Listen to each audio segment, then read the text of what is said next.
Well, Alabama didn't play Saturday, but there was still a lot of interesting stuff going on in the SEC and in the national scene in college football. And the Tide did have an exhibition basketball game, and they looked pretty good, with one glaring exception. Locked On Bama, your daily podcast on the Alabama Crimson Tide. Part of the Locked On Podcast Network, your team every day.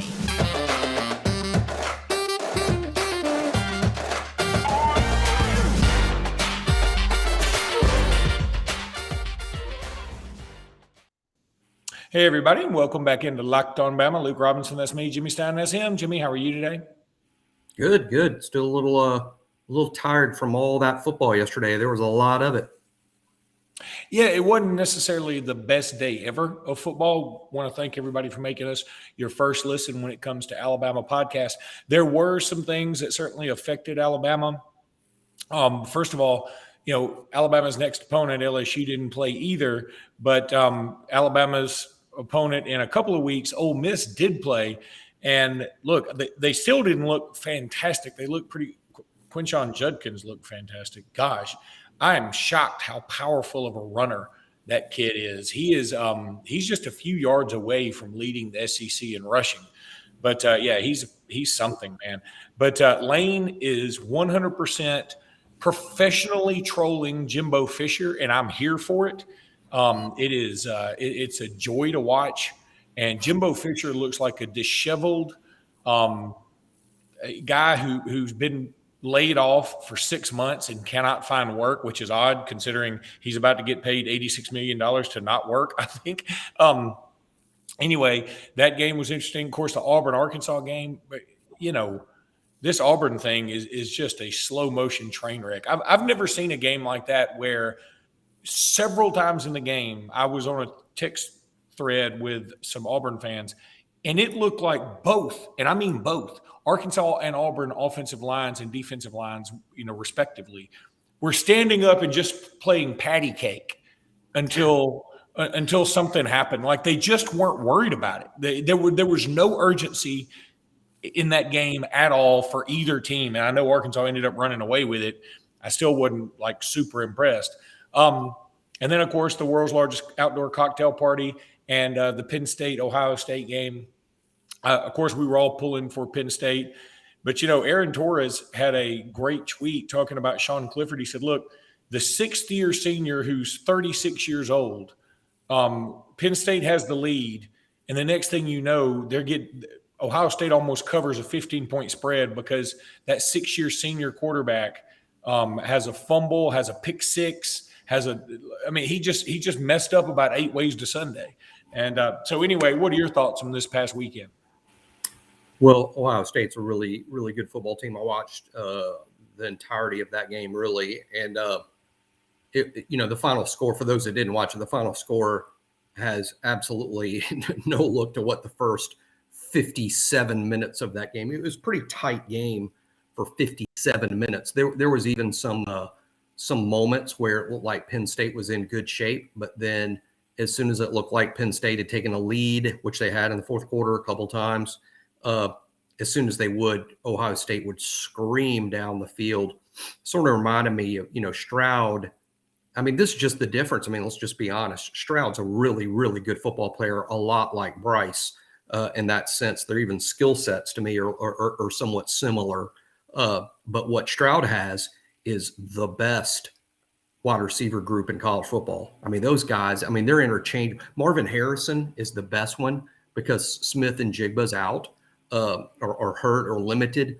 But Marvin Harrison is the best college receiver in college football. We all thought it would be the other Ohio State receiver. They got 2 or 3 other guys, Fleming. They're really, really good.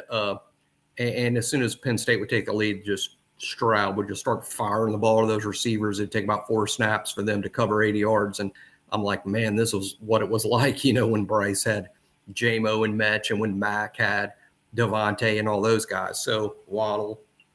Ohio State's just really good. I would not rank them higher than 3 myself. I would rank the SEC teams 1 and 2. Tennessee, dominant football team. Jalen Hyatt might be the second best receiver in college football behind Marvin Harrison. I think he's that good. He's a first-round pick to me.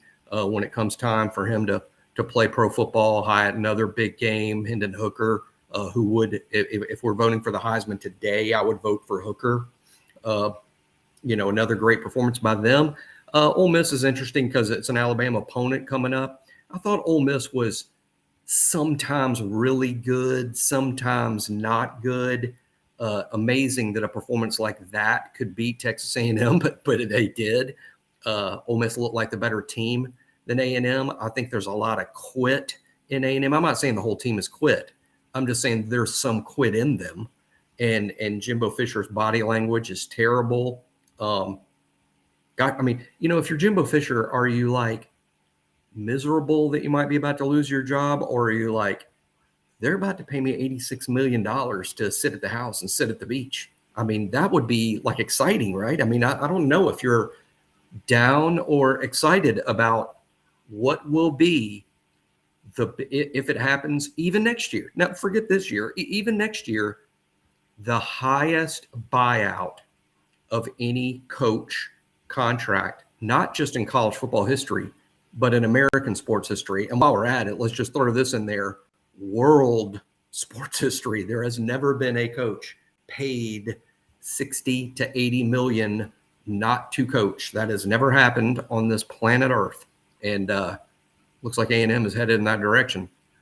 What's funny about that too, first of all, Evan Stewart is just a bona fide badass. I think Evan Stewart might be the best receiver in the conference, and I'm including Hyatt. I like Hyatt a lot. Don't get me wrong. I think Hyatt's really good. I agree with what you're saying. He could be the second best receiver in the country. But if you're asking me, okay, I get a drive and I want one receiver, I'm taking Evan Stewart. And the reason is at least Hyatt has a great offensive system and a great quarterback throw into it. Evan Stewart has been making play after play with a bunch of soup cans back there. Now, Weigman did a pretty good job this past week. But, that's the other conundrum, I think, for Texas A&M right now, that they did just enough in this past game where it's like, okay, we still have some hope, right? I mean, because we got Evan Stewart and Weigman look pretty good, and we got all these other young guys on the team. I mean, I guess next year will be better, but they are the perennial next year will be a better team for always. So, Jimmy, let me go ahead and tell everybody about BetOnline. We're going to come back and talk about some other Alabama stuff here in just a second, but I need to tell you about BetOnline because that's one of my favorite sites. I'm sitting here today watching a bunch of NFL, watching Tua Tagovailoa go off, watching Jalen Waddle go off. I mean, it's been a lot of fun. Just saw Quentin Williams get a sack on Mac Jones. That was pretty cool. And you can bet on all those things and all those games at betonline.net. It's your number one source for all betting, football, and the start of the new basketball season. Find all the latest player developments, team matchup, news, podcast, whatever you need, in-depth analysis on every game. They got it at betonline.net. And as always, BetOnline remains your continued source for all your sports wagering information with live betting and up-to-the-minute scores for every single sport out there. The fastest and easiest way to check in on all your favorite games and events, including MLB, MMA, boxing, and golf. Head to the website today or use your mobile device to learn more. BetOnline is where the game starts. Any recruiting news from the weekend? I know Russaw and James Smith made their way to Auburn again. There was a little angst about that on maybe Bama Online, and I just don't look. Yeah, Alabama might not get them. I don't think they end up at Auburn. I think they would end up somewhere else like a Georgia. But I do believe that Alabama ends up with these two cats. I mean, is there any reason for panic here? Oh, there's no reason at all for panic. I mean, at Bama Insider, we feel that Smith and Russaw will eventually sign with Alabama. It might be a signing day decision, but I feel it will be Alabama for both kids, sort of a package deal there. So there's no reason to panic. But I will say that, my message would be to those that say it will never be Auburn in a million years. That's ridiculous. I would say, whoa to that in this one sense. First of all, we don't know who Auburn's coach is going to be, and there's a really, really, really good chance that that Auburn's going to have a new football coach in place well before signing day. Whether Russaw and Smith sign with Auburn is going to come down to their relationship with that new coach, and frankly, let's be honest, what deals can Auburn put together under new leadership quickly? and Quay Rousseau apparently grew up an Auburn fan. They've been over there a lot. It's close to home for them. I just don't rule it out. Now, I think it's Alabama. I've said all along I've said Alabama for a long time. I'm still saying Alabama, but I bristle when I see there's absolutely no way they're going to, jump onto that train wreck. Two things. Number one, NIL. It's so funny that, think about this, Alabama. How much money would it take for you to stop rooting for Alabama and root for Auburn? That's a crazy question, isn't it? And for some people will say there's no amount of money. Well, are you already rich, or is the money not actually on the table in front of your nose? NIL changes everything about recruiting. So there's that. And, secondly, we don't know who they're going to hire as a head coach. We all have guesses right now, and who knows. But I think it's going to be Alabama. I've been confident of that. I'm still confident of that. So that would be any projection of mine about what Alabama's class would look like would include both Quay Rousseau and James Smith to Alabama. Yeah, and I'm the same way, and I feel like it makes a lot more sense for him to go to Alabama, certainly. Any other recruiting news from the weekend about anybody else taking other visits? I'm curious as to what's going to happen with 2024 quarterback. I think that's been a real interesting thing. We've discussed it a lot on the Bama Insider board this week because Julian Sand, who's one of the top 24 quarterback prospects in the country from Carlsbad, California, announced that he would like to make a decision very, very soon. Alabama is among his finalists. We believe Alabama would take him. Not sure. Keep this in mind. Yes, he's really highly rated, and this is a really good quarterback prospect. But I can only recall one quarterback that has signed with Alabama who was offered and Alabama took him prior to him attending an Alabama camp, and that was Cooper Bateman. I can't remember any other instance. And this kid, Julian Sand, he came to Alabama this summer and visited, but he did not work out. He did not throw for the staff. So I'm a little shocked that we would take him, not because he's not a good prospect. I watched the tape, and we broke down his tape on the message board. I think he's really good. Actually reminds me a little bit of Bryce. Maybe it's the California thing, but there's some Bryce in his game. But I'm just going to be surprised if we took a 24 quarterback and settled on a final guy, this early. That would be surprising to me. But this kid is special. If he doesn't go to Alabama, we're talking about LSU, Georgia, Ohio State, Clemson. He's got that sort of an offer list. Maybe a West Coast school like USC. So I believe the intelligence is it's LSU if it's not Alabama. I got to throw one more thing in there. And if you are listening on the audio podcast, I'm sorry you won't be able to see this. But if you're watching on YouTube, you will be able to see what I'm about to put up. And this is comical to me. My brother sent me this screenshot today about, look, we're all sort of reveling in Auburn's misery right now. And so my brother sent me a screenshot of a picture from a recent Auburn recruiting update about a quarterback named Aaron Nolan, who's a really good player. Auburn may get him. I think he's a great player. I really do, out of Georgia. But it's funny, the screenshot, and now you can see it. He's supposed to be doing the thing where you do the whatever it is that you make the logo. And it's like he's using one Auburn glove, and then the other glove is the glove you use to clean silverware with. And I'm having a real good time getting a chuckle out of this. It's almost like, Auburn, how are you going to compete in an NIL world when you can't afford both gloves? That's a problem. So anyway, it's like maybe that's their NIL strategy. We're going to give you one glove now, and when you sign, you get the other glove. I don't know. Anyway, I hope. Anyway, that's just that just tickled me a little bit. So Jimmy, the CFP is going to happen, and really, we should probably talk about this in tomorrow's podcast. But I'm so interested now. Where do you think this is going to be? Look, me personally, I think Tennessee is going to end up being number one by the CFP because they don't go on history, they don't go on what the preseason rank is necessarily or anything like that. They go more on as Jalen Hurts almost throws another touchdown. Sorry, I'm watching. He's having a marvelous day. They go more on what you've done, what your resume is. And That's right. Tennessee's got the best resume. I mean, I don't know how. Look, I'm not a Tennessee fan. Obviously, I'm doing Locked On Bama. Although the Locked On Texas A&M guy used to be an Alabama fan, not anymore. But that was years ago. But I don't know how you don't vote Tennessee number one unless you're just stuck in your ways of I'm not going to budge off number one until number one loses. Yeah, I think Tennessee will be number one. I agree totally. I think they have the best win. They have the best resume. They might even have the best team. I mean, I was more impressed with them last night than I have been at any point this season, including the Alabama game, that they were fortunate to win. They destroyed a pretty good Kentucky team, even looking good on defense at times.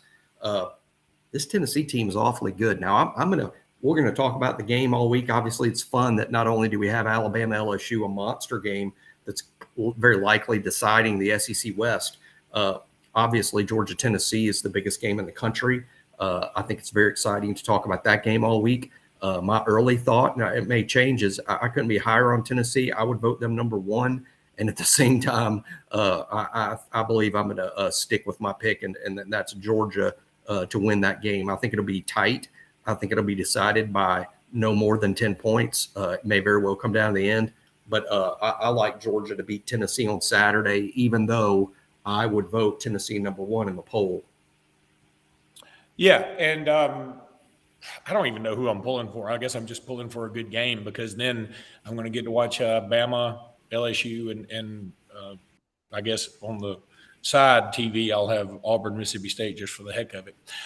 Jimmy, let's go ahead and take another break. When we come back, I want to talk about this basketball exhibition game we had. All right, so Bama basketball. Look, they beat up on Southern Illinois. That was great. There were a lot of highlights. All you got to do is go follow the Alabama men's basketball feed on Twitter, and you will see a lot of highlights. I mean, there were a lot of dunks.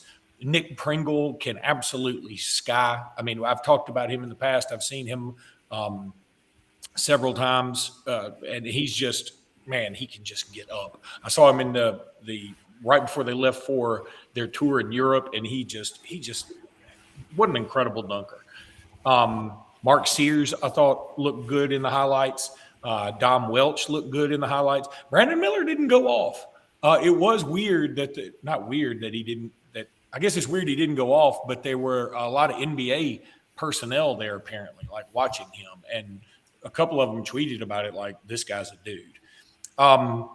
Overall, though, I think Rylan Griffin ended up having a nice little game too, another true freshman. But here's the thing. Alabama went 3 of 22 from beyond the arc.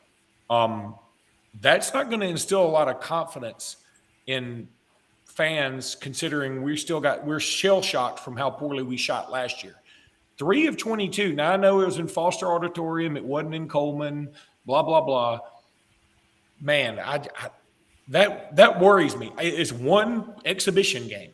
3 of 22 worries me, Jimmy. No, I understand that totally. I do think that for us to, for the basketball team to achieve what we would like to see them achieve, they have to be a good shooting team. They just have to. They're built and recruited to do that. So it's not like we're recruiting a bunch of inside bangers and teaching them how to shoot. No, they're actually intentionally try to sign guys that they believe will be good shooters. So it would be bad if this team isn't a good shooting team. I'll just say this, where I was impressed with yesterday is they're 3 from 22 and still won the game against a fairly good team. Now, Southern Illinois is not an SEC team.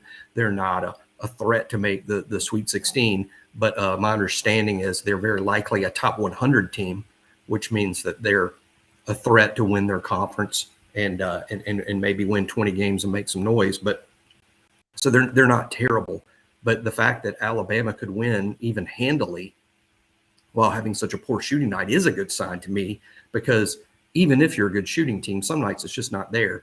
I think some fans, not you, Luke, of course, but some fans I think are just real unrealistic about what good shooting means. I guess some fans think you ought to have a great shooting night every night. But the fact of the matter is, who does that? I mean, the national champion does that, and the 30 teams in the NBA. I mean, you're not going to fill it up every single night out. No one does. But 3 for 22, that's not going to cut it. That's probably going to lose most SEC games. So that's worrisome. But again, good.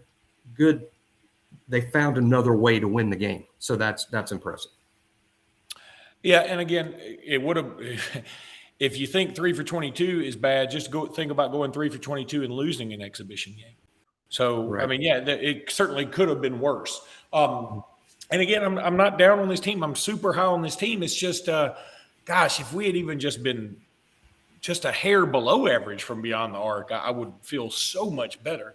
3 of 22 is almost hard to do. Yeah, it's not good. And I'm not exactly sure. I never got to see a final box score, but did Burnett play very few minutes or not at all? I think Burnett didn't play. I think he was he's limited. Been hurt. Okay, yeah, he's been hurt. So, and he's probably going to end up being the best shooter on this team. Obviously, Quinterly wasn't out there. He's coming back earlier than I ever guessed he would, with a target date maybe in mid-December or earlier. So that's good news. The fact that Alabama won easily, didn't shoot well. Brandon Miller didn't dominate the night. Alabama still won comfortably over what we think is a pretty good team. When people say Southern Illinois is not be good, I guess I hear they're probably top 100. Not every SEC team ends up in the top 100. That's exactly not by far. About 8 or 9 do, maybe 10 in a great year. But you're still going to have 3 or 4 SEC teams outside of the top 100. So if you're top 100, you're pretty good. All right, everybody, that's going to do it for today's podcast. We'll be back tomorrow starting to get you ready for LSU. Can't wait to do it. This is one of my favorite games of the year every single year. Jimmy, until tomorrow, roll time. Roll time.